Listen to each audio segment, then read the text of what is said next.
Assalamualaikum warahmatullahi wabarakatuh.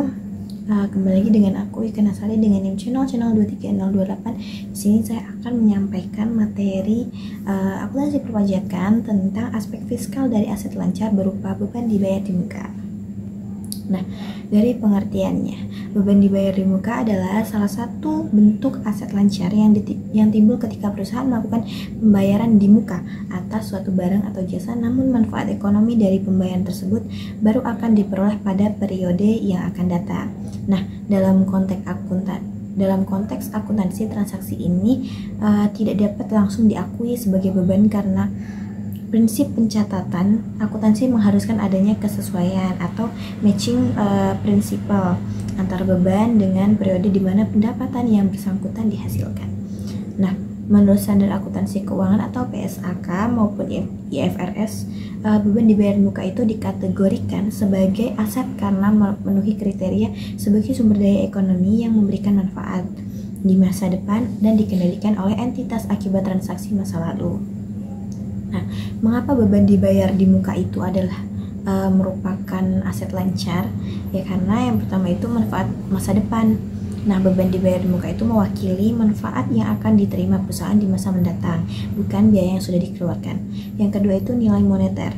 Pembayaran yang sudah dilakukan memiliki nilai moneter yang dapat direalisasikan atau dikonversi menjadi kas dalam waktu 1 tahun atau kurang menjadi sebuah aset. Nah, yang ketiga itu likuiditas. Sesuai definisi aset lancar, biaya ini dapat dicairkan atau dinikmati dalam jangka pendek. Jangka pendek itu kurang dari 1 periode akuntansi atau 1 tahun. Nah, yang keempat itu pengelolaan arus kas. Perusahaan menggunakan beban dibayar di muka untuk mengelola arus kas, mendapatkan tarif yang lebih baik atau mengamankan pelayanan penting. Nah, yang selanjutnya itu konsep pencatatan akuntansi biaya dibayar di muka itu ada 4. Yang pertama, konsep pencatatan akuntansi biaya dibayar di muka adalah mengakui pembayaran awal untuk barang atau jasa di masa depan sebagai aset lancar dan kemudian secara bertahap mengakui biaya tersebut sebagai beban biaya seiring waktu ketika manfaatnya diperoleh. Nah, yang kedua itu perekaman awal. Ini tuh penjabarannya. Yang pertama itu perekaman awal atau saat pembayaran. Nah, apa yang terjadi? Perusahaan melakukan pembayaran untuk suatu barang atau jasa yang akan digunakan atau dikonsumsi di kemudian hari seperti asuransi, sewa, ataupun biaya iklan. Nah, pembayaran ini dicatat sebagai debit pada akun beban dibayar di muka, misalnya asuransi bayar di muka seperti itu, dan kredit pada akun kas atau bank. Nah, selanjutnya itu ada jurnal penyesuaian selama periode manfaat. Apa yang terjadi seiring berjalannya waktu, manfaat dari biaya yang dibayar di muka mulai diterima. Nah, pencatatannya pada akhir setiap periode akuntansi dibuat jurnal penyesuaian untuk mengakui porsi beban yang telah digunakan. Tujuannya itu mengalokasikan biaya yang dibayar di muka selama periode waktu di mana manfaatnya dirasakan. Nah, adapun metode pencatatannya ada 2, yaitu yang pertama metode aset atau neraca dan yang kedua ada metode beban yaitu laba rugi. Nah, pajak PPh pasal 4 ayat 2 dari penyewaan tanah dan bangunan.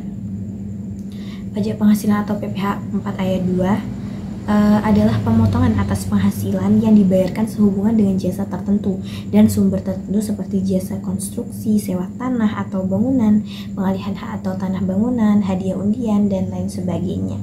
Jadi PPh pasal 4 ayat 2 ini adalah pajak penghasilan atas jenis penghasilan tertentu yang bersifat final dan tidak dapat dikreditkan dengan pajak penghasilan terutang. Nah,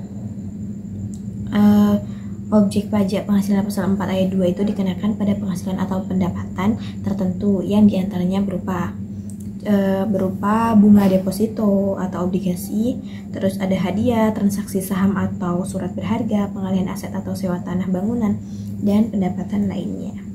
Pajak PPh pasal 23 dari penyewaan kendaraan bermotor dan aset lainnya.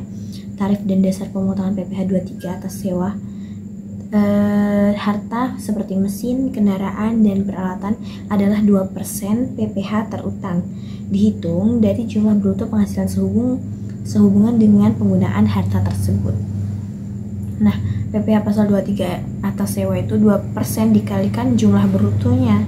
Tarif 4% atau 100% lebih tinggi dari tarif umum berlaku apabila wajib pajak penerima penghasilan tidak memiliki NPWP.